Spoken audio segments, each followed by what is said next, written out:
here we are, ready to begin the next compost pile, and the ingredients this time quite unique because I never tried it before. So what I have first of all is a fair quantity of this stuff here, which is where a large mature tree was sawn down. So it's the sole findings and bark chip. Now I don't want the large pieces of bark like this because it's never going to do any good, so I'm going to very roughly sift those out. The other component will be, oops, I'm in the shadow, bags of grass clippings cut yesterday, a very few leaves. That was a non-intentional lot cut up, and there's a lot of weeds in this particular pile, and then I'll just put the wood chippings onto here, just roughly sift it through, and that's it. There's two other vital elements to put in and a novelty. Water is an absolute necessity.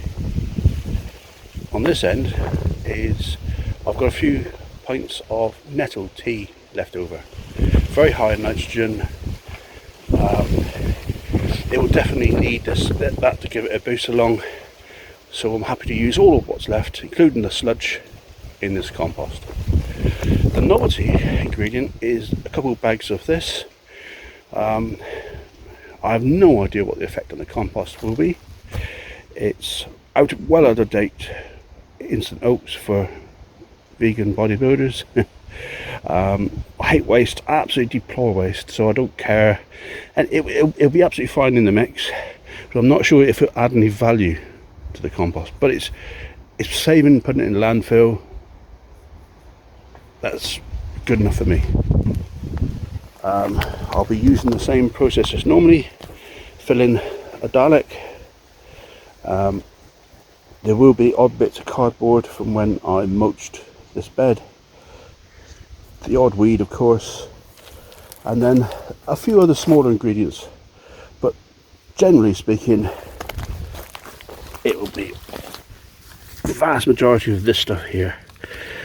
My fear is that the particle size is going to be too small.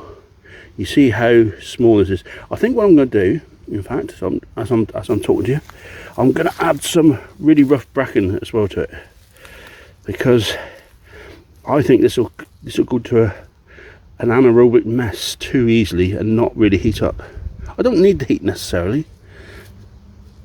There is weed seeds in the grass because it's been dry for so long. It's a fresh growth, and lots of seed heads went in. I know that. So yeah, I do need this. I do need the heat. Oh dear, I'm making this up on the fly. You'd never guess, would you?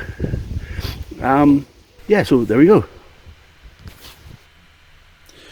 So what I've done is I've fast forwarded this video so that it's a lot faster than reality. In reality, this process took 30 minutes, whereas now it's down to about 5, and I'm sure you'll be relieved to know that I don't expect you to watch me for 30 minutes making compost, but you might well get some insight into how I put together a compost pile and how well I try and mix it up as I go, and get all the various ingredients scattered throughout the compost pile so that there's no lumps formed, particularly the grass and the powdered oats.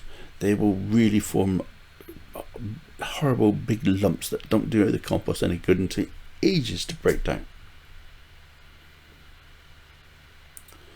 The liquid, of course, will be readily soaked up by the wood shavings. They will suck the moisture right out of it, and I wouldn't be surprised to find when I first pull the pile apart, I wouldn't be surprised to find it relatively dry and have to add more moisture, but we'll see. Let's see how it goes. The weather has been absolutely glorious in Plymouth, so everything's dry. apart from the grass. So I'll put the odds on it being nice and dry. The idea of putting an additive in the water is to provide an extra boost for the compost. It helps the microbiology get established very quicker than without it. You don't have to have it. It's not essential. None of this is essential. I've just found that doing it this way helps the process. And the process is not necessarily to get it hot. The heat is only there to destroy the weed seeds, and there will be plenty in the grass. So I'm quite keen on getting rid of the weeds. I have had batches of compost before that I've put on my allotments, and they've been full of weed seeds, and it's cursed me with weed seeds from the mulch, and it's given me far more trouble down the line having to hand weed these weeds out, hand weed the weeds out of the compost. Whereas if I kept it out of the compost by heat and destroyed them, it would have been far better idea. So that's my thinking. This compost won't be needed until at least the very least the springtime. I would prefer to have a little bit of time on the soil if I can. So I'm hoping this will be finished perhaps March time. But time is definitely good in maturing a compost pile, whether it's through heat in the first place or whether it's even a cold pile. Doesn't matter. Time is a great compost maker, for definite. There is one part of this process that I want to discuss, and that is time it takes to actually make this compost. When I cut the compost, it took me about 1.5 hours. It could be argued that that's an exercise I needed to do anyway, but actually I cut more grass than I would be obligated to. So I'll put it down as part of the time factor. The other time factor is this process that you're actually watching now, which is about 30 minutes. So that's 2 hours overall. The only other times I get involved in this compost is when I turn them, and it's roughly 10 minutes of time. Not much of a penalty on time in actually making this stuff. I actually get a great deal of satisfaction doing the compost, almost as much as I have growing a good beetroot, for instance, or a squash. I get so much enjoyment out of doing this process. It's ridiculous. To know that it's 100% plant-based ingredients that are completely accessible within my local area, and I'm not dependent on anybody or anything, is fabulous as far as I'm concerned. It is also really good for the environment. There's nothing bad for the environment in this process whatsoever, and I'm saving stuff going to the landfill in the case of the oats. So anyway, I hope that watching this has been useful. Let me know in the comments below.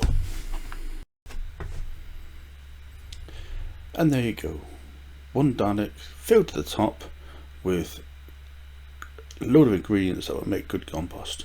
Got the ratio slightly wrong at the end, too many pounds, but it'll all mix in.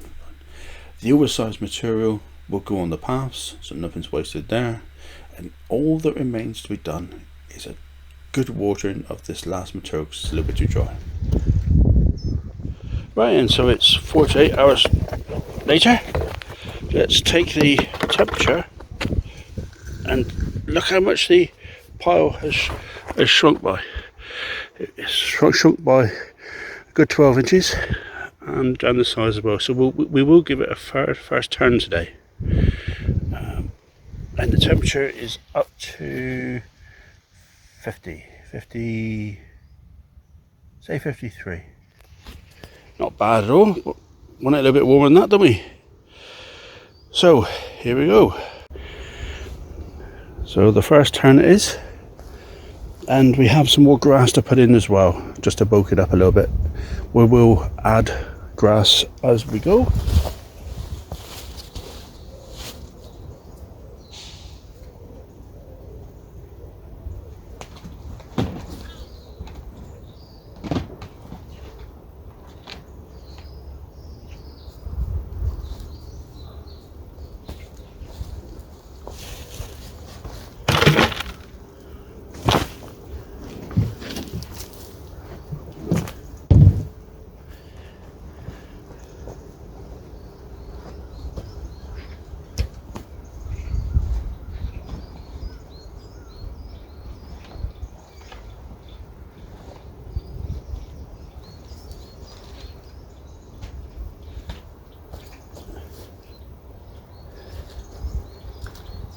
If you happen to notice that I've got one of these on, it's because I am highly allergic to spores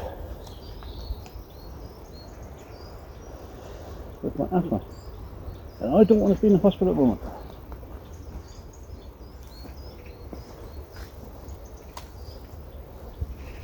So this is the way I do it. Yep.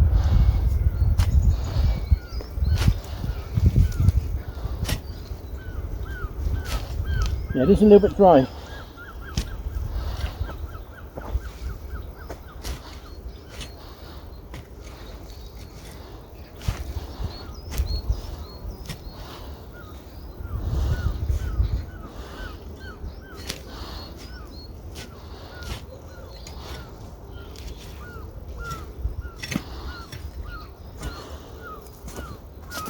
So I take a slice out.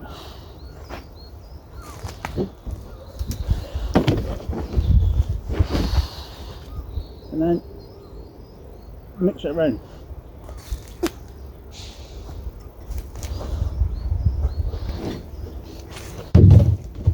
Not enough.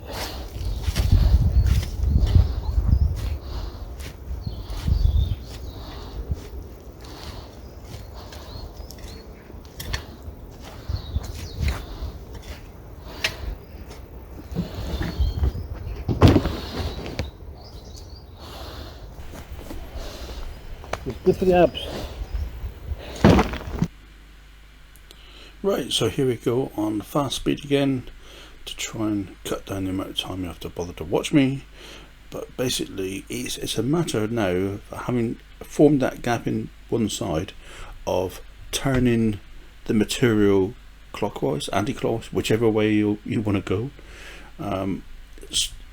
Filling in the hole, making a new hole, filling that in, working your way around in a circle so that everything gets a chance to be re-aerated.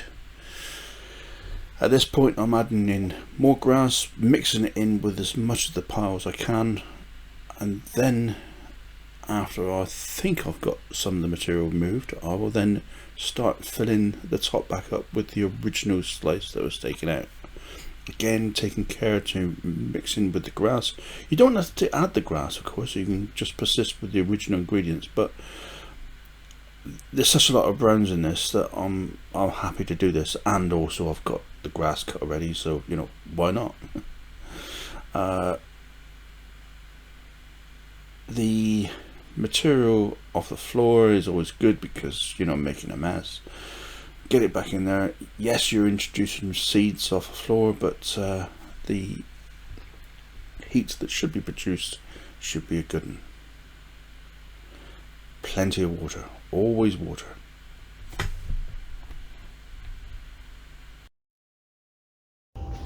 Right, here we are on day 4 of this compost pile.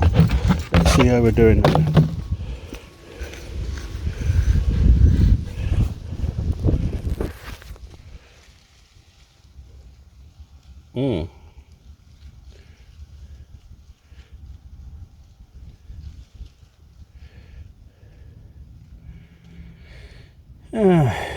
Falling away a bit too much, so this becomes a confessional.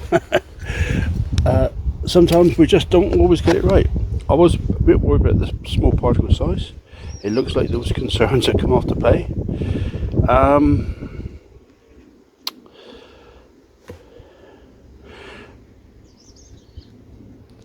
think I've just got to put up with it. I can't really think of an amend that will get it heated back up. I can put more and more grass in here, but I just don't think it's do it. I will give it a turn now. I won't bore you with the details once again, but I'll be surprised if this heats up enough. No, I think I'll just check that it's not too dry or something like that. It looks pretty good from a moisture perspective from the top, so we'll see. Yeah, I think it's moist enough. The last soaking I did was good enough. I will have to mix this green layer up by this turn, so perhaps that'll give it the boost it needs. In fact, yeah, that might get it heated up for a while. So let's get to it. Just a little note on this second turn. I've taken the top off. I've turned the contents around inside. They're looking pretty good. There was plenty of condensation coming up, so I think it was warmer than what it actually initially, the temperature. Perhaps I hit a cold spot in there. I'm reasonably optimistic with this lot. So anyway, let's hope that's the case. Time to get this back in. Job's a good one.